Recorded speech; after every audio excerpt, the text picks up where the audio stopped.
And I love it because I'm simply more at peace with myself. In dire, polar opposition to everything you'd want from your work, your art and me, I want the same fame, money, friends, wild freedoms, and lovely spots on this planet. There is something connected to this church I once read about. It was quite amazing. I thought it was quite silly when I read it, and now I've come to regard it as high art that really makes sense because it is work. It's the work of a few 15th century monks who carved on their backs the undersides of the cathedral pews, so that their arduous, detailed masterpieces would never be viewed by anyone but God. Imagine that kind of dedication in a time when there was a real God to people. Not for people like me, a lurid Protestant who aspired to fame, riches, friends, women, and of course respect, but just to aspire to God. God in yourself. But then I really miss those times when I was not too much older than these kids here. I'll start calling you men and women in a minute, I promise. When art was pure, when there was no commercial interest at all. It's been a work that has invested me all my life. It has saved me from dire times, terribly unhealthy times, times of misery when I needed every friend, such as those I had from high school, to pull me through. Prayers from this cathedral and prayers from my mother included. You might need them too. They do work. But there isn't, if you have good work, let me assure you, it sounds like a terribly old message, you'll be happy. There is a pleasure much deeper than fun, believe me. I'm talking about a permanent, mild euphoria for jobs well done. Your parents have done them. You have able lawyers, doctors, ministers, scholars, salesmen, a man and woman or a woman who knows what she's doing and how to do it. In its details, usually very happy people. This is what I've found through the years and still believe. In Oxford, I have friends who are artisans, writers, painters. I don't deliberately hang out with these folks, but I like people who do things. There is a lightness about them. Culture doesn't deliver you to a crammed, overweighted, cultural headache. It delivers you into flight and lightness, like with music. It's not weight, it's merriness.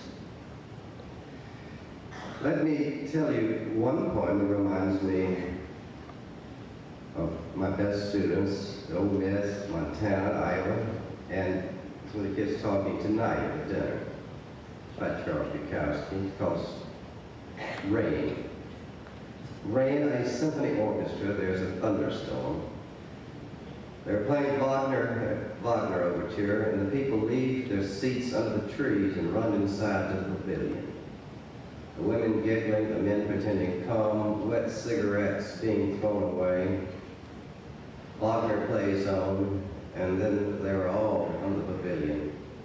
The birds even come in from the trees and enter the pavilion. And then it is a Hungarian Rhapsody #2 by Liszt. And it still rains. But look, one man sits alone in the rain, listening. The audience notices him. They turn and look. The orchestra goes about its business.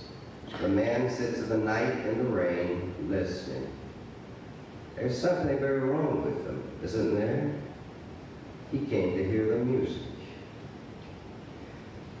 He didn't come to be, this is me talking now. He didn't come to be modish in his clothes. He did not come for the society. He didn't come to play around. He came for life.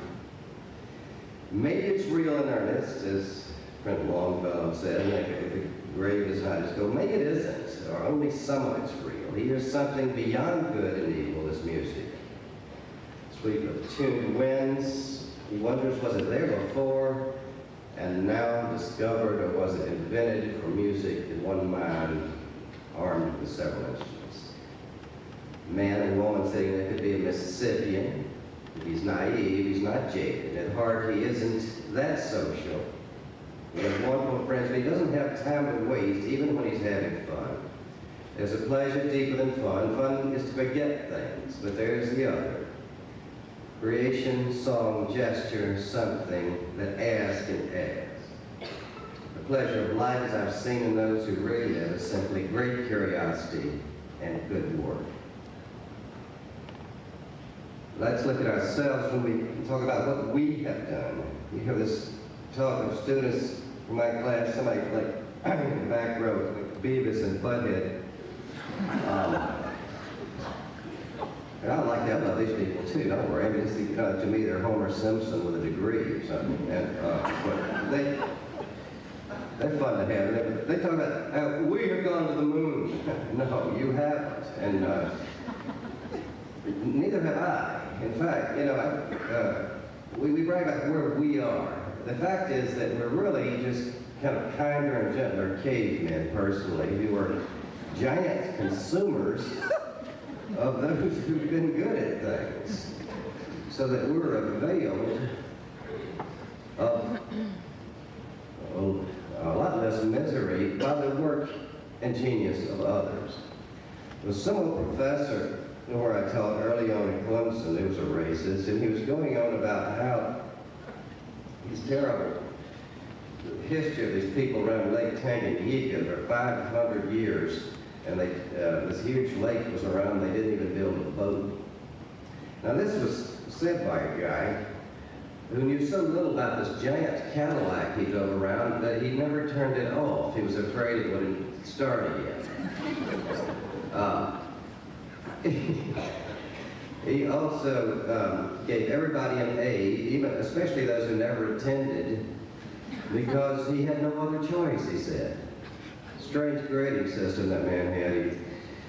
I wish I could have been profited by him as a student. Of course, he was taking advantage of all the campus. At the end of a rather miserable, paranoid life, he suggested he was going to kill himself, and a math professor lent him his pistol.